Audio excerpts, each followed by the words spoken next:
President Trump in Montana last night? We're going to start there, and then we're going to talk to the senator about the Democrats' strategy leading up to the midterms with 18 days to go. Here's President Trump in Montana at his rally last night. This will be an election of Kavanaugh, the caravan, law and order, and common sense. That's what it's going to be.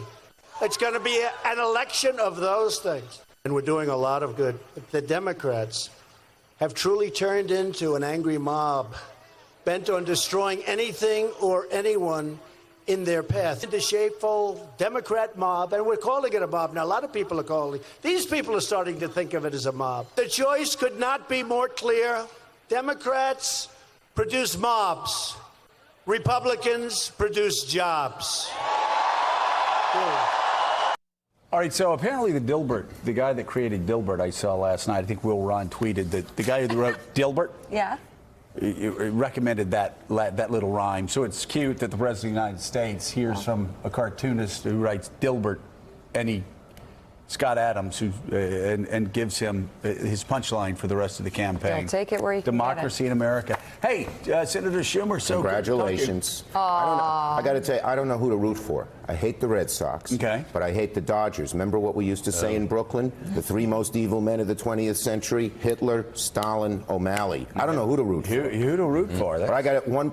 There's some elixir they drink. Every time they come up with some nobody, the center fielder, Bradley, and they hit him out of the park. There's something special about that team. I hate them, but they are special. I admire them. Okay, thank you so Congratulations. much. And we admire. Grudgingly, but real. We admire the Yankees, too. He's exhausted, especially when they're out of the playoffs. All right, so the first hour, we've been asking, what's a Democrat's message? What's going on?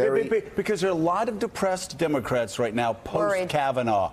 What is your message in this hour of power to get them up out of the pews and contribute to American democracy? Preach. Amen. Okay. Now, very simple. First and foremost, better health care at lower costs. It's the #1 issue in America. That's what Donald Trump Everyone says, except he's raising the costs, and the people know it. They agree with Democrats. And let me just say this, but one thing.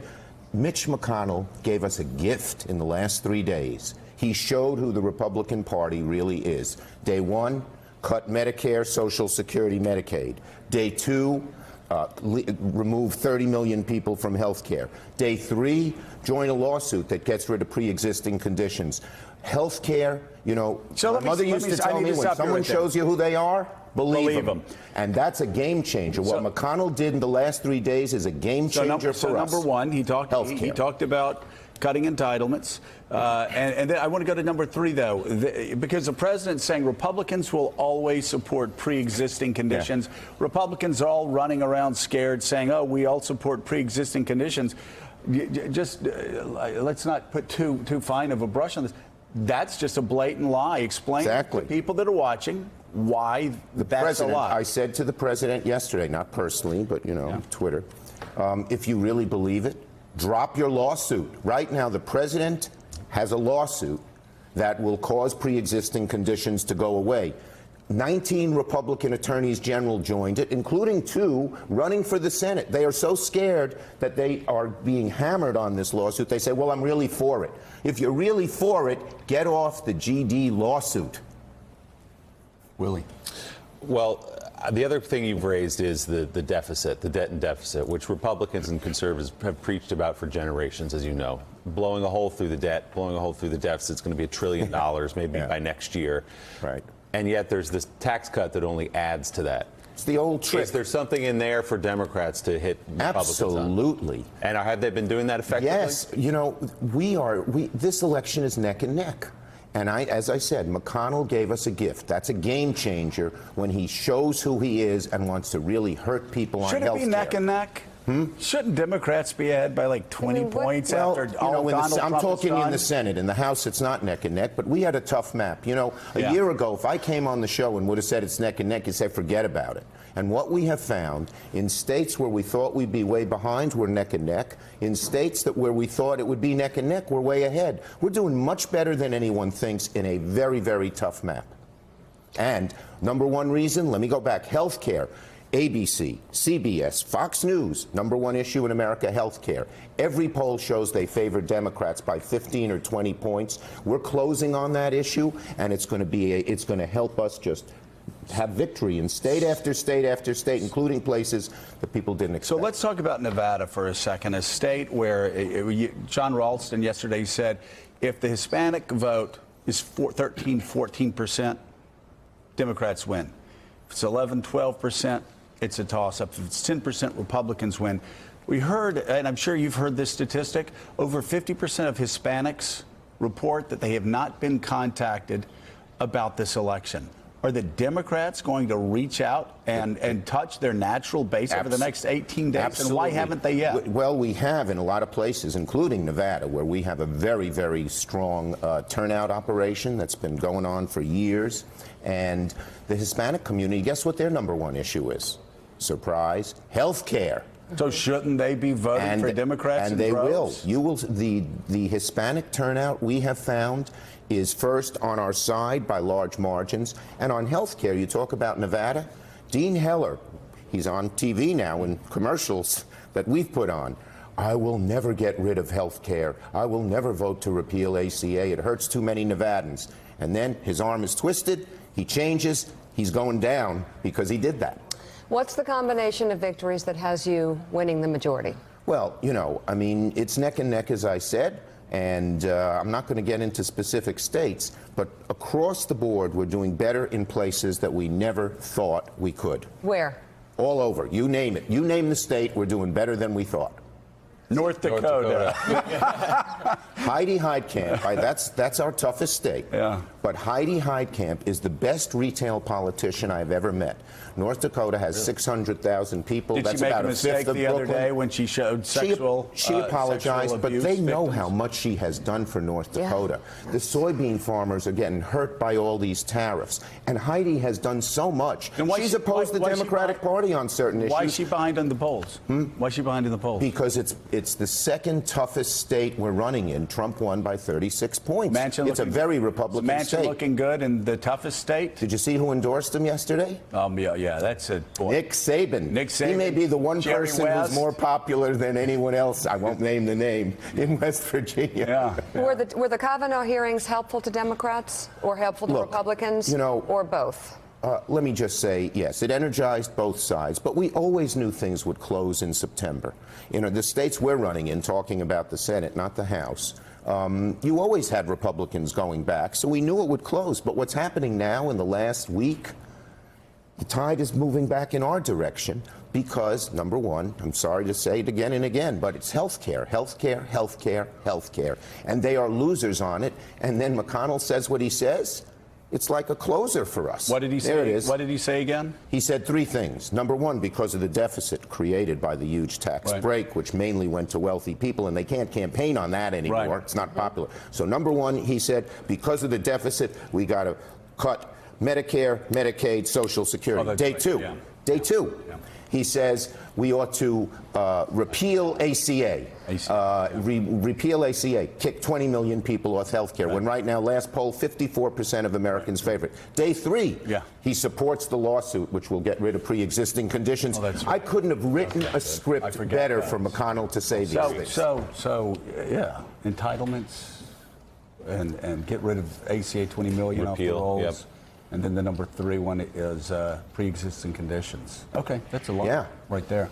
I was just struck a couple minutes ago. We had John Della Volpe here going over looking at the different segments of American society. He talked about independence, political independence, and he ticked through a number of areas where Trump and the Republicans seem very vulnerable with them. And the one thing he said that maybe is complicating the equation for that type of voters is he said they really detest PC culture, political correctness culture, and maybe they sense that the Democratic Party and liberals in general don't see it that way. Is there too much political correctness in this country? Well, I think there is too much political correctness in this country, but I think health care is far and away the dominant issue, and there's a lot of political correctness on both sides all the time. And it's not the biggest issue, not even close. Biggest issue with independence, health care. You know what #2 is? And it's part of our 3-part platform, drain the swamp. We have health care, lower costs, better health care, more jobs, infrastructure. And 3, drain the swamp. Independence that's the sweet spot for them. Just speaking of drain the swamp, though, you're saying you're overperforming everywhere. That does raise the question to me of New Jersey. You got a candidate running for re-election there who had a hung jury in a federal corruption trial, and your party just pumped in $3 million this week into that race. That was not going as you expected, is it? First, Bob Menendez has done a very good job for New Jersey. He's one of the smartest senators, one of the most articulate, one of the hardest working. But Mr. Eugen has embraced Trump. Probably Donald Trump has hurt New Jersey more than any other state. More than, close to 1 million commuters use the Gateway Tunnel. He's opposed to it. And worse, the tax bill, which state was hurt more than any other? New Jersey. Yeah. Middle class, upper middle class, suburban voters who got clobbered when they got rid of state and local deductibility. As the voters learn that Mr. Eugen and Mr. Trump are one, it's going down. Could it be, though, Senator, that some voters in New Jersey think Bob Menendez is just corrupt? Bob Menendez has worked so hard for New Jersey, and they are so hurt by Trump that Menendez is going to win, and he's going to win by more than people think. Senator, we saw that in the summer. The corruption actually was the biggest issue on voters' minds, and it's when the generic ballot was the strongest for Democrats. And I hear you today give, the 3 things that Mitch McConnell said. You lay it all very well. Thank you. Where's the energy? Where's the punch? Where are we going? Energy. We're so in the weeds on these things. You said you couldn't write a perfect script, but you only get 30 seconds for a script. How do Democrats play on that moving into 2020 and start getting behind something that can solidify them? Because, frankly, the Republican Party, my party, is in shatters. They're broken up. We have one theme that we can run on in every state. You look at the Republican races, they don't have anything. They tried the tax bill. That didn't work. They tried immigration. That didn't work. So now they're busy name-calling. I'll take health care, substantive issue which people care about, over all the name-calling they're doing in every state. I think they have Brett Kavanaugh, and I think they're really proud of that. Well, they may be proud of it, but a lot of people aren't, and it's energized a lot of people. Just look at the little contributions, the 10s and 15s and $20. That shows the sort of enthusiasm that Democrats have. Just look at the mobilization we are finding in our get-out-the-vote operations. Volunteers, we have almost, they're flooding the headquarters in state after state, even Republican states. The Democratic enthusiasm is incredible. I cut my eye teeth in the Vietnam War, okay? I was protesting. I was against the war. I was non-political. I've never seen more energy in the street. That energy in the streets toppled the most powerful man in the world, Lyndon Baines Johnson. I have never seen more energy in the streets since that point until today. So who's your star for 2020? Who are your stars? Not getting. We got to fight hard in 2018, and then we can talk about 2020. But I'll tell you this: we're going to focus on the issues that matter to people, and the Republican Party is learning that their sort of diversionary issues are not the core of what bothers people. Different topic, Senator. The president now. Not the Red Sox, I hope. The president seems to be moving toward conceding that Jamal Khashoggi was killed inside the Saudi consulate, and perhaps that MBS was behind it and ordered the killing. He hasn't said that explicitly, but in the interview with the New York Times, he's moved in that direction after his briefing with the Secretary of State. If that is the conclusion of U.S. intelligence, that he was murdered and it was ordered by the Crown Prince, not as a political or an emotional matter, but as a practical matter, what should be the punishment from the United States government? So first, the president moving so reluctantly, somehow when he finds these dictators doing brutal things, he seems to like it. And that's very bad. This is a broader point, and then I'll answer. For the United States, we have always been not only the strongest power in the world, and God bless us, and God bless our military. They're great. But we've also been the moral beacon, as you always say. I watch in the gym every morning, the shining city on the hill. That not only is a morally right thing to do, it helps us, because when we're the shining city on the hill and we profess democracy and freedom, the rest of the world follows. And if when we don't, as Donald Trump is doing now, emulating dictators, that reduces all these barriers in the world, and dictatorships and chaos hurt, and that's going to hurt us security-wise in the long run. So what do we do with a close ally? So we should say to the Saudis, we are going to be really tough. We got to find the right thing to do.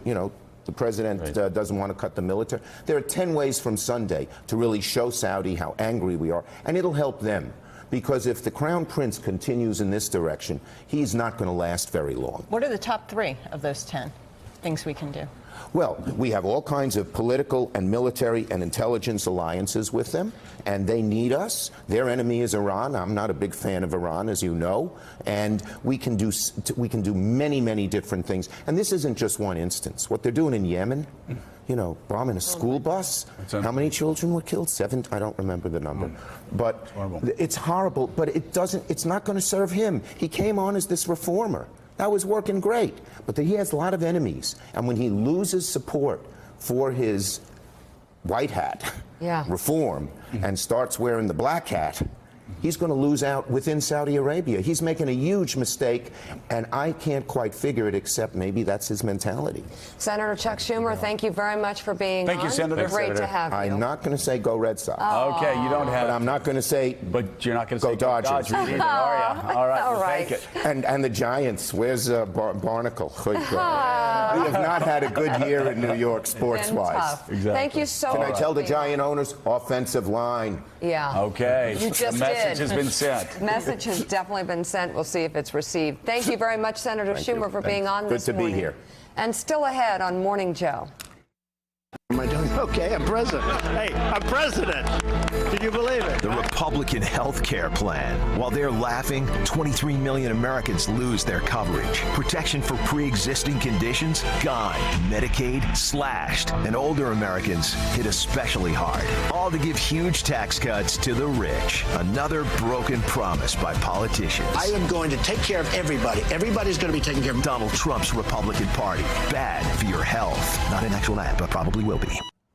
It should be. Yeah, that's it. Yeah. In May of last year, our Morning Joe producers whipped up that mock ad on which issues Democrats could focus on leading up to the midterms. We just heard from Senator Schumer on that. And up next, the chairman of the Democratic Party, Tom Perez, joins the conversation. We'll be asking him. You're watching Morning Joe. We'll be right back. Thanks for checking out MSNBC on YouTube, and make sure you subscribe to stay up to date on the day's biggest stories. And you can click on any of the videos around us to watch more from Morning Joe and MSNBC. Thanks so much for watching.